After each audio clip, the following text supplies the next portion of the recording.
Në protestën që mbajtën të njëjtën ku kërkuan pagat për punën e kryer gjatë muajit tetor dhe që ende nuk i kanë marrë, punonësit e Radio Televizionit të Kosovës paralajmëruan se të hënën e ardhshme do të zhvillojnë një grevë njëorëshe. Gjendja në RTK është përkëtësuar ndërsa institucionet vazhdojnë të heshtin. Mbi 700 familje të punonësve të RTK-s po përballen çdo ditë me probleme për mbjetesë. Presionin nga bankat, vështirësi për të paguar faturat e energjisë, ankthi përditshëm për të ardhmen.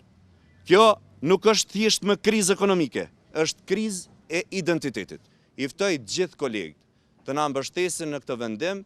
Greva fillimisht do të fillojë nga ora 11 deri në orën 12. Andaj kërkojmë nga gjithë kolegët e televizionit nga kjo orë të mos punohet asgjë. Punonësit e transmetuesit publik të Kosovës nuk janë paguar për punën e kryer muajin e shkuar pasi nuk është themeluar Komisioni Parlamentar për Buxhet që të miratoj lëvrimin e pjesës së dytë të buxhetit vjetor të RTK-s. Ndërsa në muajin gusht qeveria në detyrë miratoi kërkesën e televizionit për kredi afatshkurtur likuiditeti me vlerën e 2.5 milion eurove që ende nuk është shlyer. Ministri në detyrë i financave Hekuran Murati u shpreh pak ditë më parë se ekzekutivi nuk mund të ndërhynte sërish dhe se përgjegjësia për buxhetin e transmetuesit publik ishte e kuvendit.